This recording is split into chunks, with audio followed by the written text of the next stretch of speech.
All right. With that being said, there you go, buddy.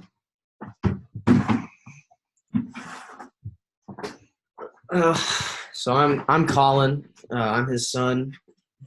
Didn't know that. Meet you. Good to meet you too. I think I've watched some of your videos and I've read most of your book. I think I've read your book in the past before, but I kind of like refreshed my memory the other day, and it's really good stuff. And Thank so you. I'm gonna start recording. Oh, I already started recording. So I'm just gonna start off by asking you. You kind of explained in the book how you grew up and most of the things you went through, but I wanted like to hear straight from you. Like, how did you grow up? What kind of shaped you to be who you are today? And what was it like growing up, being a teenager, and like just that kind of the gist of that? So I grew up in Germantown. I am an only child, and I went to a private Christian school growing up called ECS, which I know you've heard of, until I was a freshman, and then I didn't really fit in at ECS. It was a small school, and I just didn't fit in. Like I just didn't have much in common with a lot of the other kids, I felt like. And so I went to ask my parents if I could go to Germantown High School. So they let me leave ECS and I went to Germantown. And I made a lot of friends there. And it's a much bigger pool of kids, you know. So I had some friends there already who I'd met through playing soccer and also through playing music, because I was a musician.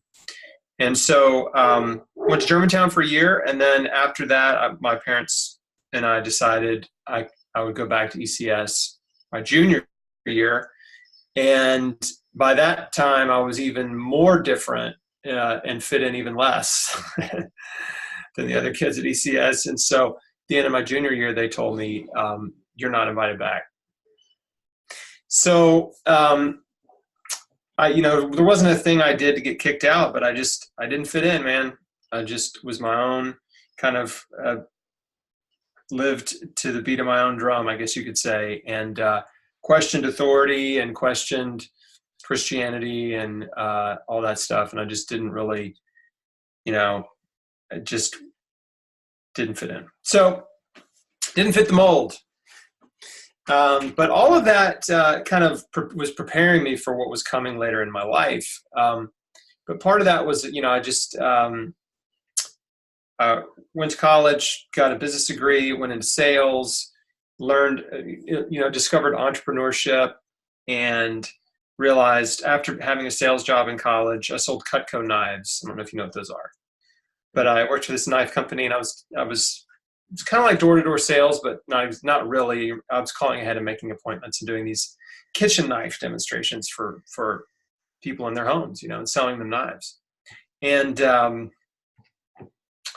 that taught me the value of making my own way in the world, because there was no salary. There was no, it was like, if I didn't sell anything, I didn't make any money. So, but I learned like, I could never work for someone else after that job, because it taught me that I could get out there and like make something happen on my own. So I had a sales job out of college and a financial planning type job, but I went into real estate about 2 years after college. And that's when I started buying houses, flipping houses, renovating houses, having rental property, same stuff your dad does. So 2 years after I started in the real estate business, that's when I was diagnosed with cancer. And, that's kind of where the book starts, right? So, but leading up to that, I mean, I was a musician and stuff, so I'd always was always interested in things that were outside the mainstream thing. So what everybody else was doing, I didn't really find interesting, and wasn't, I was always kind of interested, like, what else is out there besides what everyone else is doing? And so when I was presented with the options for cancer treatment, I immediately thought, well, what else is out there? Because I see what everybody else is doing, and the results aren't very good. And there's got to be something else. There's got to be something more, something else out there that I can do. And it was really difficult for me to choose to not do conventional treatment, because so many people around me thought I was crazy and they didn't understand. But at the same time, being an only child and also being very independent, I was comfortable being alone and making those kind of decisions, right? Mm-hmm. So I was comfortable saying, well, I'm going to live and die on my own terms. So that's the decision I made. And in hindsight, it was a good one. But at the time, it was scary. I mean, that's part of, when you step out in faith, when you take risks, when you chart your own path in the world, it's lonely. People around you don't understand, and they'll criticize you and make fun of you and tell you you're wrong, tell you you're making a mistake. But at the end of the day, like, you're responsible for your own choices in life. And you can't blame anybody else for your mistakes, right? But you also get to take credit for your successes too. So it works both ways. So in some ways, it was easy for me to make the decision to walk away from chemotherapy, despite all the pressure, because I've been so used to being independent, right? And that's how I'm wired. Other people, their personalities are different, and they're more people pleasers. So they don't want to rock the boat. They don't want to do anything outside of normal. They don't want to draw any criticism. And so they kind of stay in the safe zone. And so that's for people that are wired that way. It's much harder to become an entrepreneur, to take a risk, to say no to chemotherapy or whatever. So that's kind of the backstory, right? That's what led me to make the decision I made. Yeah. So I think it kind of sounds like you were a rebel, kind of. It was more, it was like a rebel, but it seems like you made most of your decisions were the right ones. But I just want to know, what was it like in college? Because you said you did go to college, but did you go to college, or would you just have a sales job during college years? I did. I went to UT Knoxville my freshman year. I had a 2.2 grade point average because I just wasn't that engaged, you know what I mean? And I came back, started the sales job that summer, and started a new band with some friends, and started dating and seriously dating the woman I ended up marrying. And so everything was working really well for me in Memphis. So I decided to stay here and go to University of Memphis and finish my degree. And so I picked a business degree major. After going through a summer of sales, I thought, oh, well, I guess maybe I can do business or something. Like, I didn't have a plan. And so I kind of coasted through college. It took me 6 years to graduate with an undergrad degree. I took one semester off, and there was like another semester in there where I wasn't full time because I was working a lot. Was not living at home. And so I sold Cutco for about 2.5 years. And then around my last year of college, I was kind of like, I need to move back home, because like, I'm never going to graduate. Like, if I move back home, I can like cut back to working part-time, and I can really focus on school and graduate. So that's what I did. And it worked. Yeah, it totally helped me get through with college, because I wanted to get married, and my wife, we both agreed we needed to be out of college before we got married. We just wanted that to be out of the way. So we got married in 2001, which was the year I graduated. So my college experience was, a lot of wasted time. And, like a lot of college students, unfortunately, they don't know what they want to do when they grow up. They're just rushed into college. It's like, okay, now you got to pick a major. And you're like, well, I don't even know what I want to do. Mm-hmm. So, in fact, I had, when I was in sales, I often asked the people I was selling to, I often asked them, is your job, I don't remember what I said, but I would ask them this all the time. Are you working a job that you got a college degree for? And the answer was almost always no. Almost always no, unless they were a doctor, you know. But most of them got some kind of degree and then got a few jobs, went from one job to the next, and ended up doing some job that they never planned on doing, right? Mm-hmm. So that kind of showed me a lot about the whole college system. But if you want to work for somebody else, you kind of have to have a degree. If you want to work for yourself, you don't necessarily have to have a degree. There's so many businesses you can start from scratch, especially online. It's never been a better time to be alive. It's so easy to create a business, create a product, create a service, create something, put it out there online, find an audience, and you're off. So anyway, that's my opinion on college. It's, good for some people, not necessary for all. Yeah, that's exactly the question I was going to ask you next. Like, do you feel as if your college degree was worth it to get for your job now? Do you feel like you could have started earlier and made more progress, or like since your job doesn't have, do you use your degree a lot with your job, or do you even need it, like with real estate? Like, you feel like the degree? No, I didn't need it at all. I didn't need it at all with real estate. If I could have gone straight out of high school into the real estate business, like most jobs, a lot of jobs and professions require mentorship, right? So you need people that are further along, right, more successful than you, who are willing to just show you the ropes.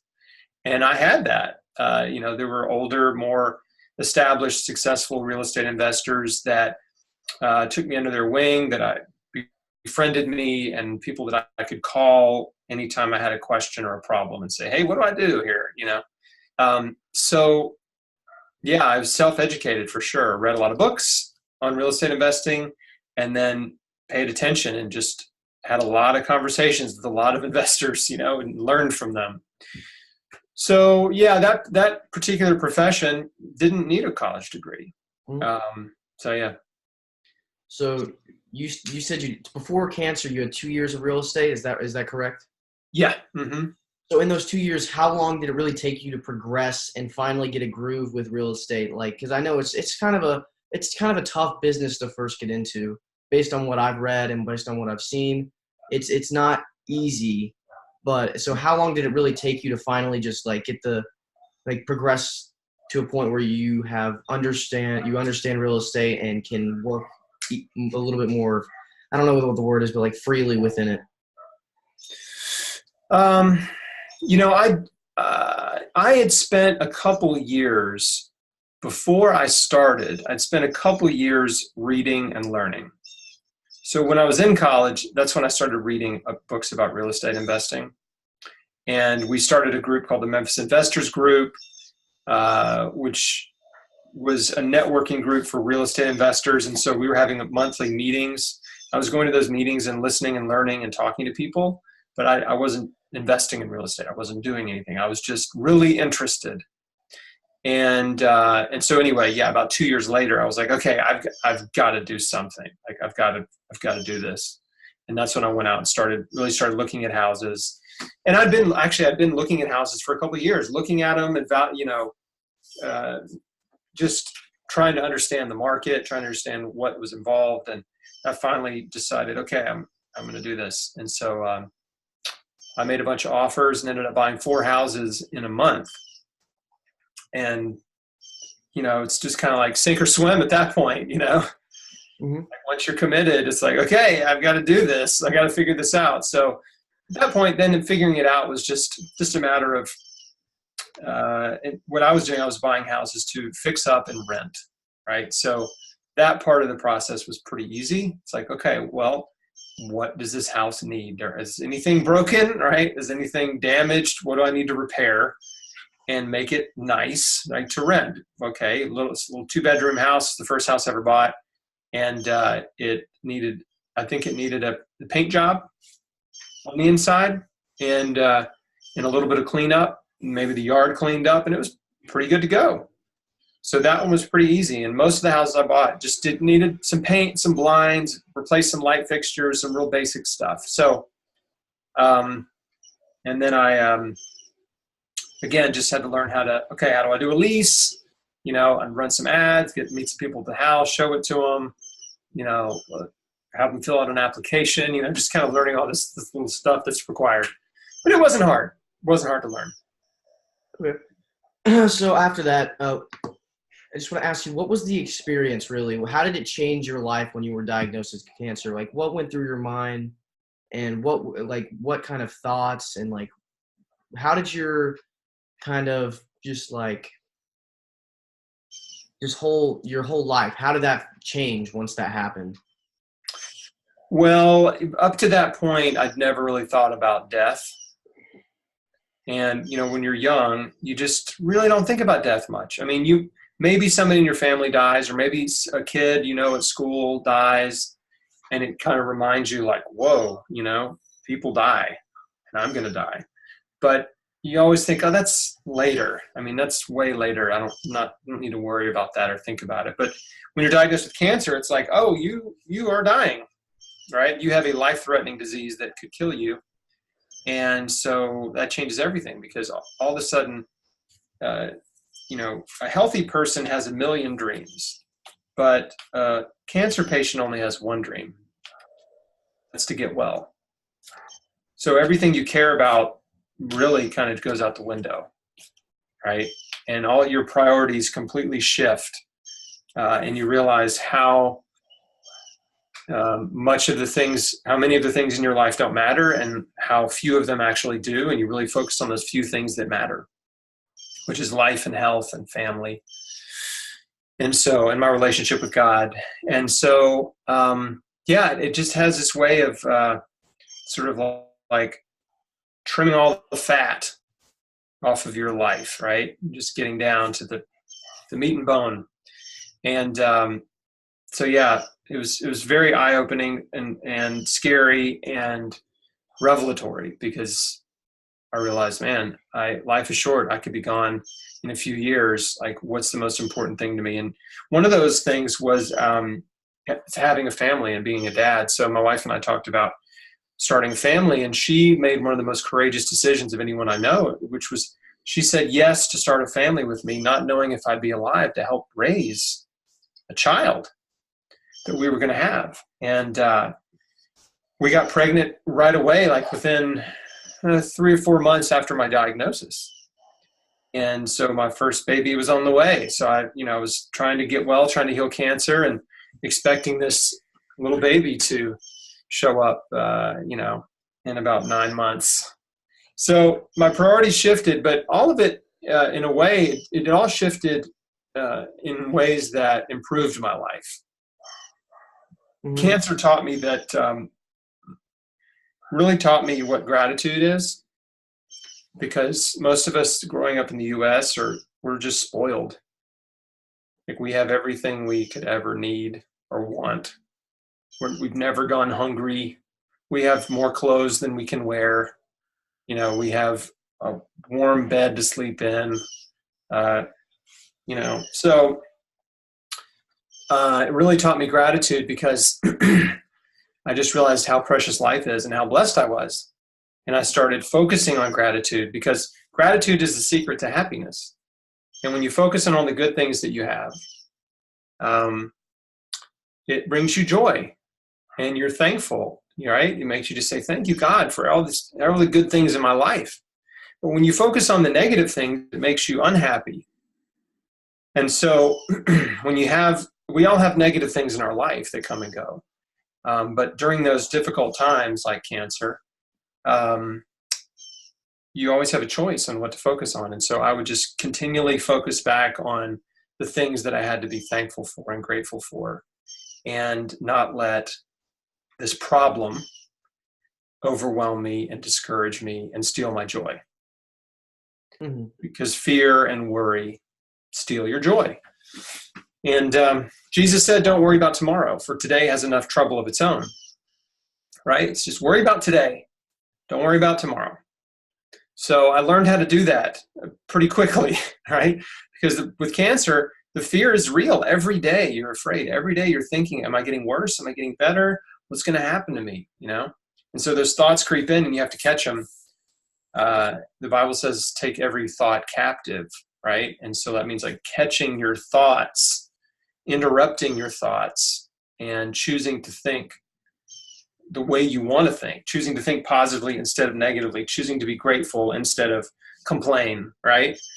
Choosing to be hopeful instead of worried. So, man, cancer taught me all that.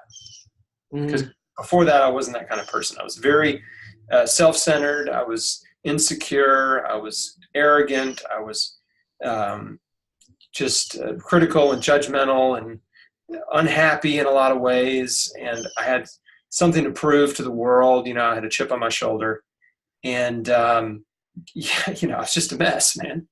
Really, like a lot of people are. A lot of people have these same problems, but nothing happens in their life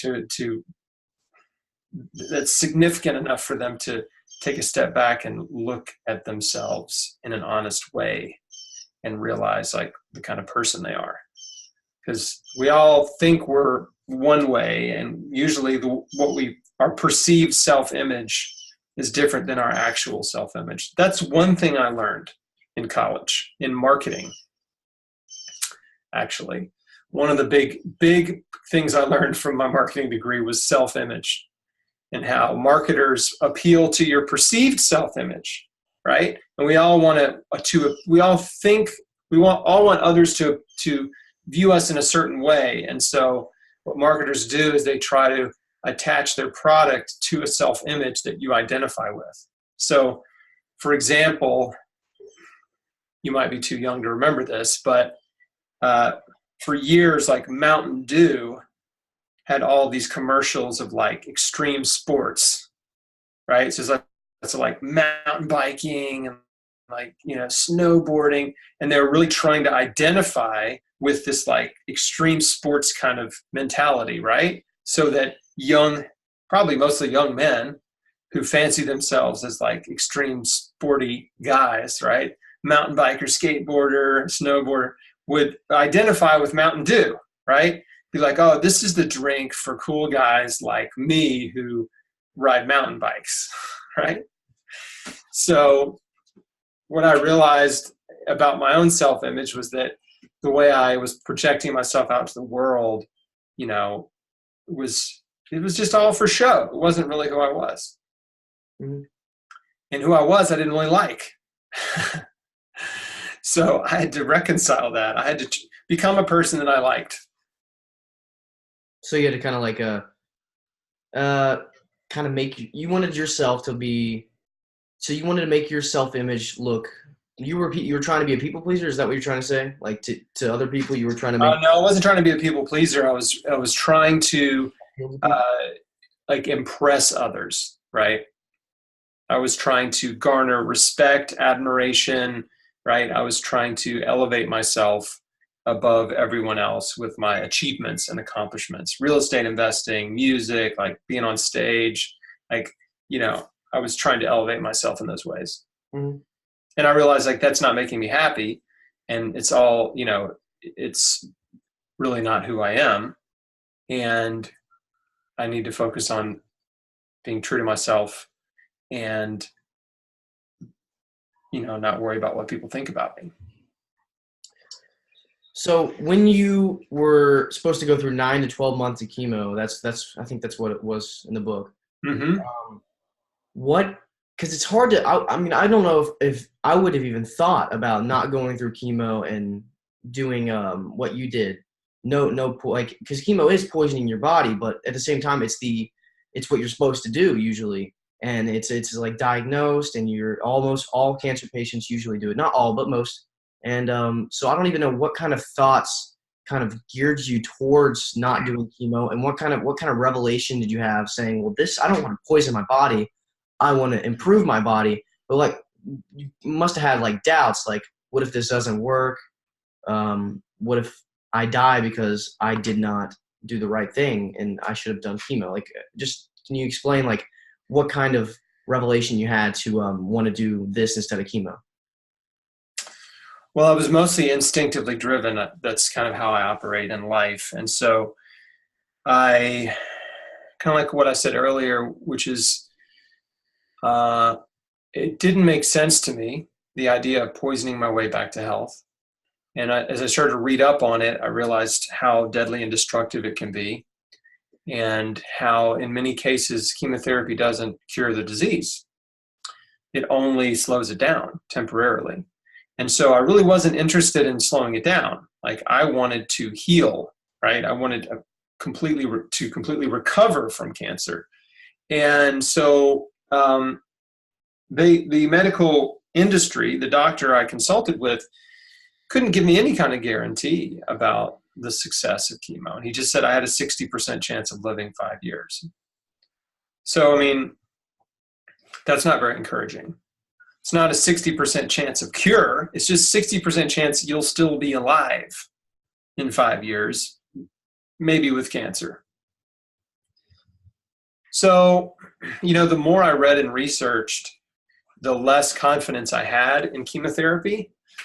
It didn't give me, necessarily more confidence in anything else. I mean, both options were scary, right? Doing chemo was scary. Not doing chemo was scary.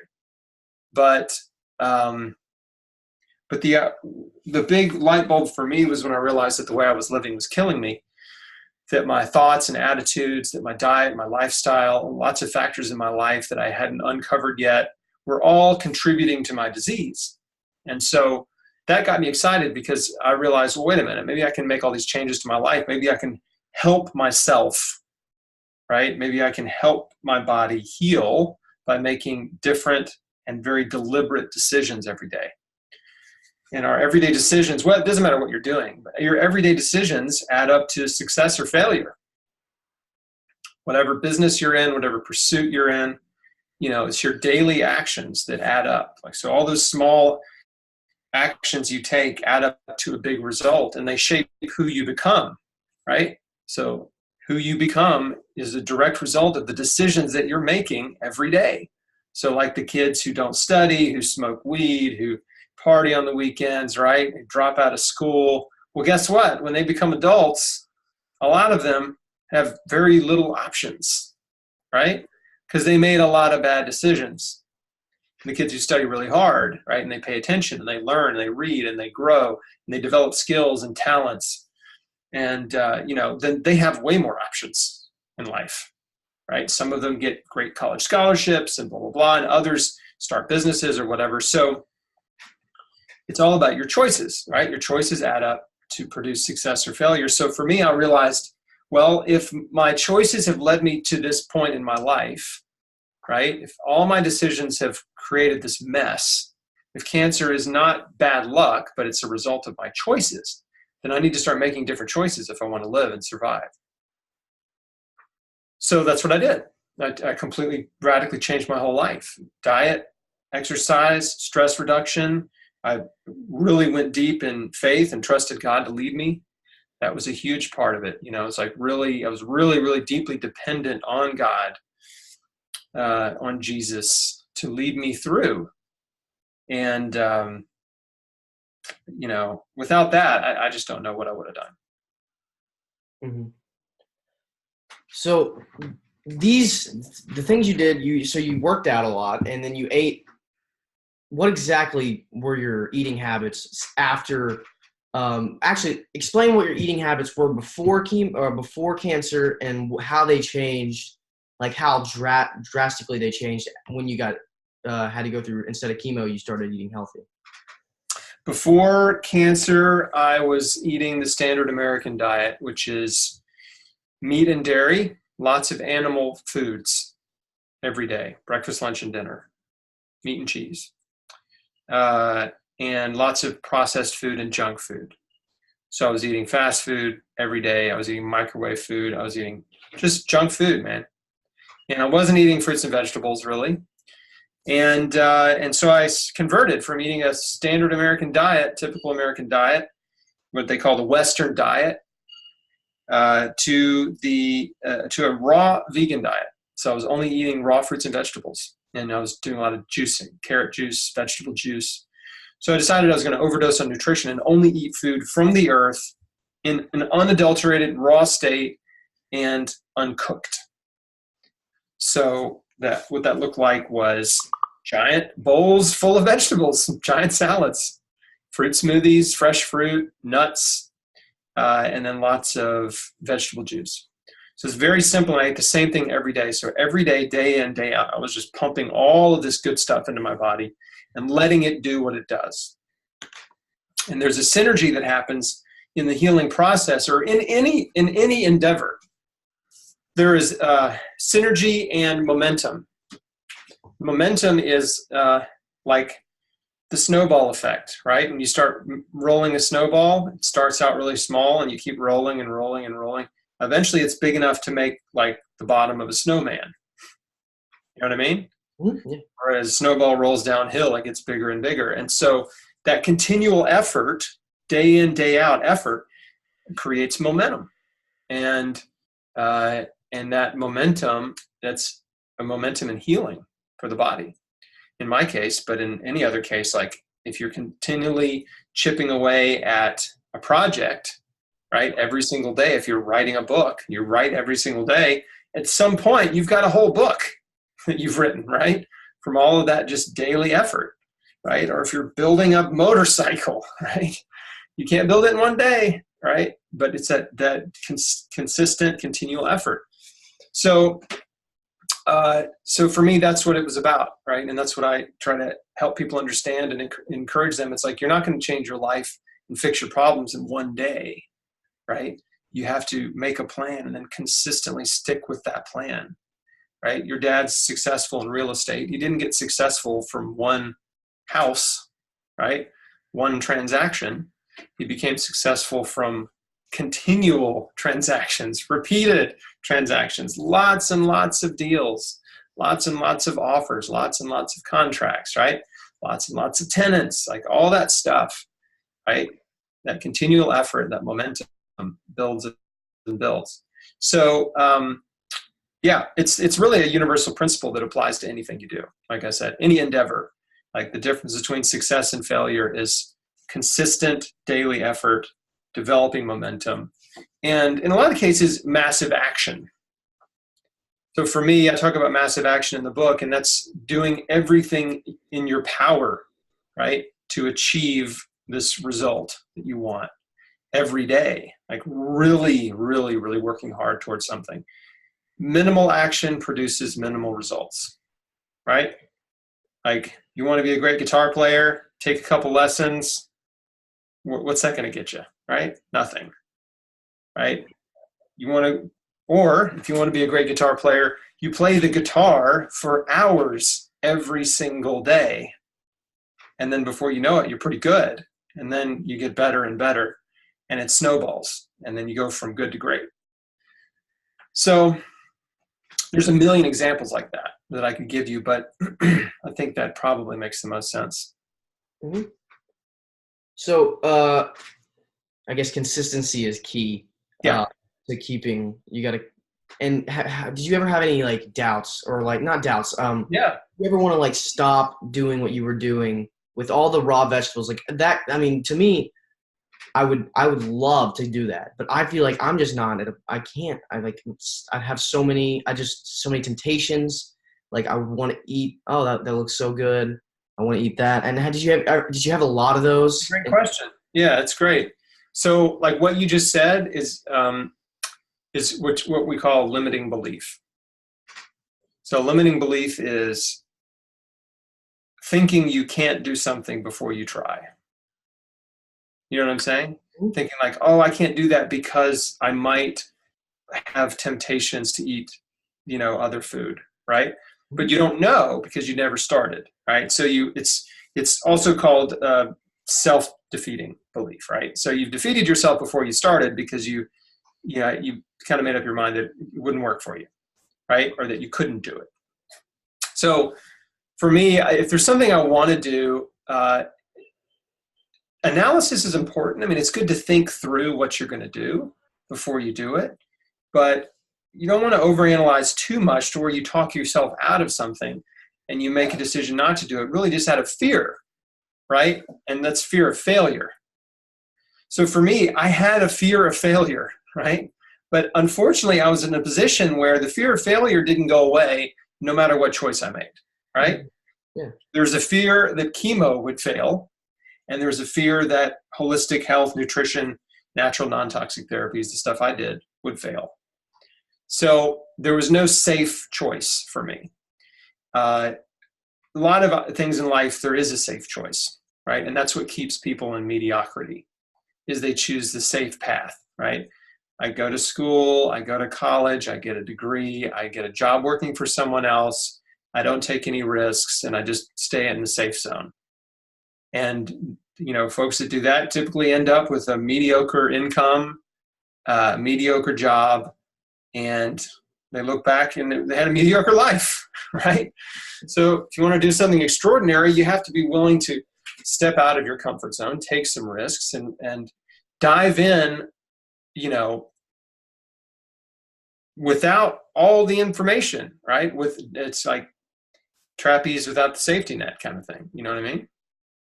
So for me, like, I had the fear every day, and I just had to give it to God. Like, I just give my fear to God every day. The Bible says, cast your cares on him, right? Because he loves you. Jesus said, don't worry about tomorrow. So I just would constantly go back to that and just say, God, I trust you. I'm giving you my fear. I'm just laying it down, and I'm not going to be afraid. And so I had to constantly do that. And so that's not something that comes easy. It's like, that's a discipline, right? It's a mental discipline to catch yourself in fear, right? Or to catch yourself in worry or anxiety, or to realize, like, that you are talking yourself out of something irrationally, right? If you want to do something, do it, right? Like, try it and find out what happens, right? Test yourself, see what you're capable of, right? It's sad to me that so many people have so little confidence and belief in themselves that they're just not willing to try anything for fear of failure, right? Mm-hmm. So, like, if we're still using the eating a vegan diet or a raw food diet or something, like, what's failure? What's the worst thing that can happen? You eat a hot dog? Okay. You know what I mean? All right, so you're still alive, you're fine, nobody cares, right? And so the stakes for so many things like that, the stakes are so low, and life's an adventure. So, like, I encourage my kids and anybody that wants to talk to me, I'm like, try new things, like, do new things, try new things, see what you can do, see what you can't do, right? You figure out what you can't do, then you can decide if you want to do it more and learn how to do it, right? I wasn't good at real estate at all for years. I kind of scraped along for several years. I bought a ton of houses, and I was doing it. I was getting by. And a lot of people looked at me and thought I was successful because I bought like 34 houses in 2 years. So, you and probably other people would be like, wow, 34 houses. That guy's amazing. This kid's 26 years old, right? I know it sounds weird to say a 26-year-old kid, but people look at you like a kid when you're in your 20s.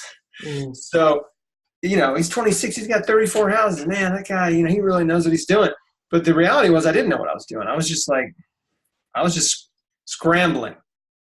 And I wasn't rich. I had 26 loans, right? And I was like, at that time, 26 houses times 20, over $1 million in debt.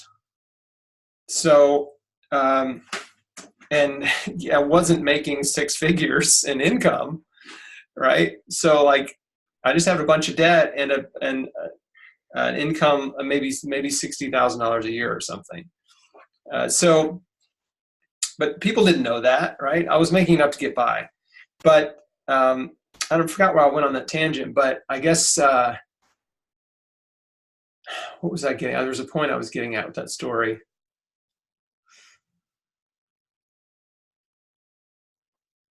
I don't know. It was about taking risk. Oh, you were talking about mostly what you can learn from your experiences, kind of. And I was. Oh, yeah. Okay. So the point is that it took me several years right, to finally actually figure out how to make a pretty good living in real estate versus what I was doing, right? And so I should have learned faster, but I was kind of stubborn and kept thinking what I was going to do would work. The definition of insanity, you've probably heard, doing the same thing over and over, expecting a different result. And I kept thinking if I kept buying more houses and more houses and more houses, that eventually I would become successful. But all I had was just a lot of houses, and I didn't feel very successful. And my bank account didn't look very successful either. But, you learn things along the way. And I realized that in the real estate business, the best way to make money is buying and selling, not necessarily buying and holding. And so once I really started focusing on buying and selling, then I started making a pretty good living. And it was like, oh, well, this is much better than just having a ton of rental property and trying to scrape by. The problem with rentals, your dad will love this. The problem with rental property is there's only really one way you make money, and that's when the tenant pays the rent. So there's basically one way you make money, and you could argue there's a few other ways. They're paying down your mortgage, but that's them paying the rent, right? So there's one way you make money, but there's 1,000 ways you can lose money. 1,000 ways. So the odds are kind of stacked against you in terms of being successful owning a bunch of rental properties. But when you're buying and selling, there are no long-term strings attached. You buy a house, you fix it up, you put it on the market. If you were smart the way you bought it and you were smart the way you renovated it, then you'll have a nice profit margin. You sell it, and there you go. There's your profit. And the profit is yours, and there's nothing's going to come take that profit away down the road. Whereas with the rental property, there's always expenses and things coming up. So you're constantly trying to figure out how not to lose money. And that's not a fun way. It's not a fun business to be in when you're constantly trying to figure out how to not lose money, right? It's instead of focusing on how to make more money, you're trying to figure out how not to lose money. I learned those lessons. One of the, I have this question I always ask people, and you kind of already answered it. I always ask, how is it easier to learn, and is it better to learn from a mentor or from experience? And I've always thought that experience, even though they're both equally as good, and mentors are kind of like people who've already gone through it, and they're teaching you. Experience, I feel like hands-on experience, like the way you said, you went through 2 years, or not 2 years, but you went through at 26, you had 34 houses, and you were not making a lot of money. You looked like on the outside, you were looking like people thought, oh, wow, he's got a lot of houses. But on the inside, you're kind of miserable. But I feel like the experience of going through that would teach someone just as equally as a mentor would. And I feel like you kind of answered that by saying you learned insanity. If you do the same thing over and over again and expect a different result, that's not really going to happen. So if you go through experience the bad, you're kind of going to get to the good a little quicker than I feel like a mentor would teach you. But what do you think about that? Experience is the best teacher, right?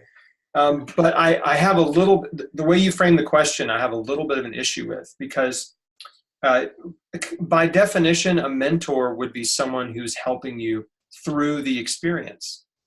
Okay.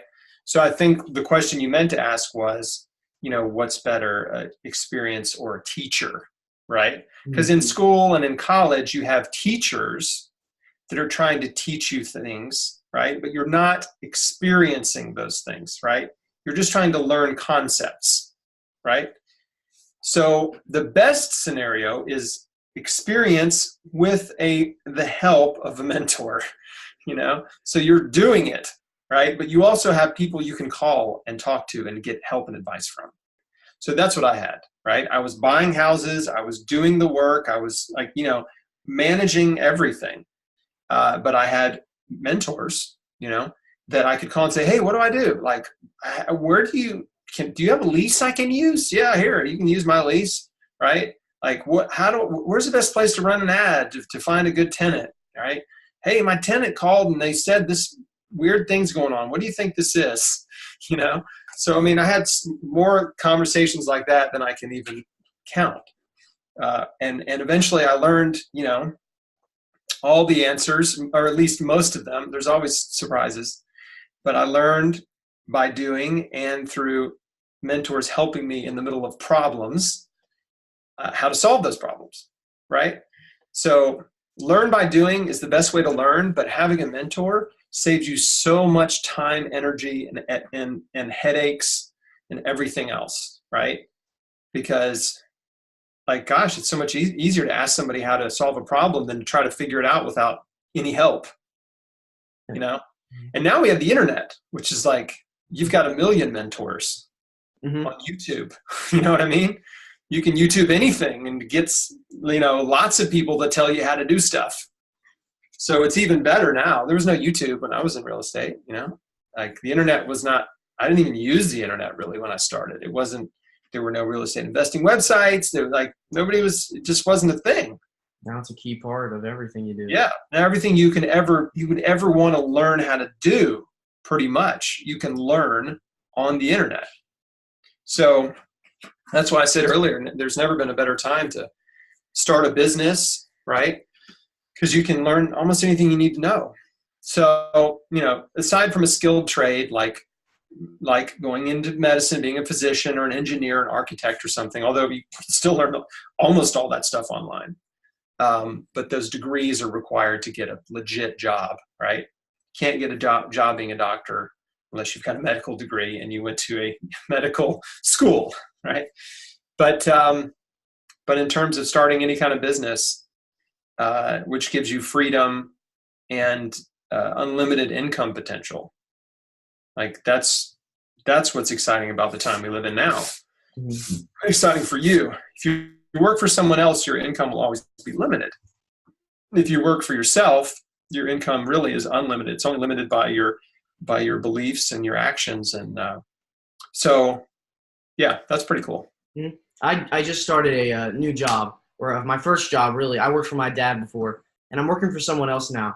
And so the first week I did it, my dad has a partner, his name's Jameson. I went over his house and I was talking to him, and I told him immediately, I want to work for myself. I don't want to work for someone else. Just the fact that I think it's good that I'm starting off working for someone else, because I need to learn first. That I need to learn self-discipline. Sure. All these attributes because you cannot be. I've learned from my dad, you cannot be a lazy person, and you cannot slack off and run your own business and just expect to be successful. Right. You have to have self-discipline, mental discipline, and you need to be able to. You be able to work. You need to start off working, and you don't need to be lazy. And so you need to do good work, right? Good. Like doing a good job at whatever it is, whether it's raking leaves or painting a wall, right? Or bussing a table at a restaurant. Like, you need to be able to tell the difference between excellence, right? Doing a good job at whatever the thing is, and being sloppy and careless and doing a lousy job. So that's a part of it too. And you'd be probably pretty hard pressed to find any successful person, entrepreneur, business owner, who did not work for other people for many years in lots of different jobs, right? Mm-hmm. And develop the responsibility and skills and learn things. You know what I mean? So it's just a part of the process. Yeah, you've got to work for other people. I mean, you don't have to, but you could, in theory. There's probably some entrepreneurs that maybe they started cutting grass, when they were a teenager, and from there they started another business and another business. And they never worked for anybody else, But yeah, those stories are probably less common than your dad's or mine. Mm-hmm. I worked for Kroger as a cashier. I worked for Corky's Barbecue, washing dishes. I worked for TCBY, serving frozen yogurt. I worked for Pizza Hut as a waiter. I worked for Wild Oats, which is now Whole Foods. I worked for J. Crew. I told you I sold those Cutco knives in college. So I had lots of jobs, man. I learned all kinds of things. Every job teaches you new stuff, and those are skills you take with you when you leave. Well, yeah, one thing I try to think, whenever I'm working, I work as if I'm working for the Lord. I try to be as diligent as possible, because if God was your boss, you would want to be working as hard as you could. Because, and then he says it's many verses in the Bible, and then one of the things I learned is diligence, and diligence is very important, and you work diligently with everything you do. Because if you don't really want to impress, but you want to be the best you can be. You don't want to be lazy. Hey, there's nothing wrong with impressing your boss. Nothing at all. Yeah, I just don't. I mean, I'm not a people pleaser. I love to make people happy, but I don't want to appeal to everyone else. I don't want to be fit into the norm. I don't have to be whatever you want me to be. I need to. I don't like. Not everybody's going to be happy with what I do. It doesn't make everyone happy, but. And I have one last question about after post-cancer real estate. What changed from your 2 years before, after that? What was the biggest change you had after cancer?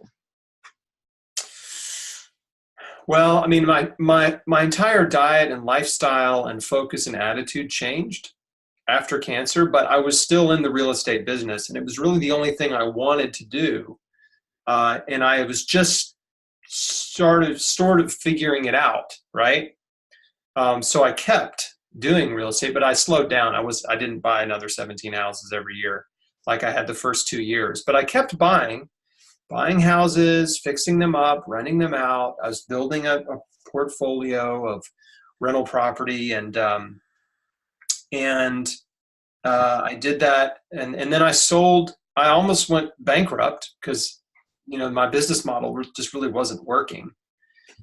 You can't just buy a bunch of rental properties and think you've got a good business. So, because they just end up costing you more money than they make a lot of times. And there's always catastrophes that happen where it's like a bunch of tenants move out, at the same time, which you didn't expect. And then got a bunch of empty houses and repairs to make. And your savings got to get cut way down. So, but I ended up selling about 21 houses right before the market crashed. And that really saved me because it put money back in the bank, paid off the credit cards, and put me in, like, kind of let me catch my breath. And that was in 2006 or 7, around then. And then from there, the market crashed, and then I had to go into contracting. So I stopped buying houses because all the banks stopped lending money. Everything went crazy, and I had to shift gears really quickly, and I became a contractor. So what I did was I took the skills that I had developed, which is I knew how to renovate houses, and I knew a lot of good workers who could do things, right? And I put the word out among all my real estate friends and everyone else that I knew, and just said, hey, I can renovate your house. Do you need a new roof? Do you need your kitchen redone or bathroom redone? And so I started doing that, and I did that for many years while the real estate market was in, like, just sort of in falling and collapsing or whatever. So from about 2000, I don't know, 7 or 8 till about, for the next 2 years, I did that. And then in 2010, the real estate market bottomed out and all the prices were very low. And I realized, okay, I can actually get back in now and start buying and selling houses. So for the next 5 years after that, I was buying and selling houses. Mm-hmm. And that's when I actually started making, pretty good money. So it wasn't until, the contract business was pretty good money too. But when I started flipping houses, then I really made more money than I ever made before. Yeah. And again, I started in 2002. And so I really, because of factors that were out of my control, the market collapsing, right? But I really didn't start making great money until 2010. So it was almost 8 years. later that I really felt like, okay, now I actually feel financially successful. Like I'm really, you know, like I'm feeling good about the money I'm making. Yeah, So you went through a couple more roadblocks than the average person, I would say. definitely. Yeah. And that's the thing, like challenges always happen. And the thing about life, man, there's always challenges, there's always problems. And you have to be able to quickly pivot, you know, quickly pivot and just figure out, okay, what do I need to do to keep going? And again, as a business owner and entrepreneur and whatever, and being self-employed, all those things, it was just like, okay, I got to figure this out. You know, I got to figure out how to keep the bills paid. I've got a wife and 2 kids, you know, and I need to take care of these people. What do I need to do? And the nice thing is when you have that mindset, you can figure it out, right? You can figure out a solution. When you're someone else's employee and you get fired, you know, really the only mentality there is like, I just need to get another job, right? I got to find someone else to hire me. Versus when you know how to you know, you develop a skill, whether it's a service business or a product or whatever, but a service business would be renovating houses, right?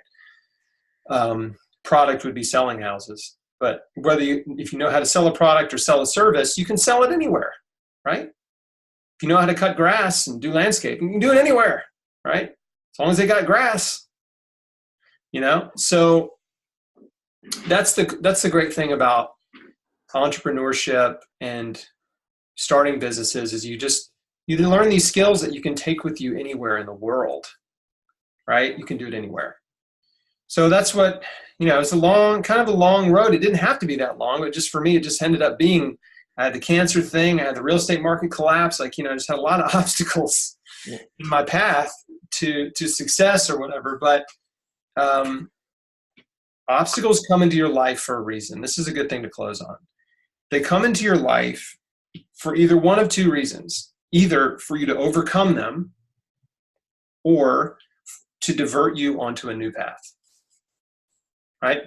Mm-hmm. Some obstacles are meant to be overcome. Some are insurmountable. And the only option is detour, right? Mm-hmm. Yeah. Take a new path.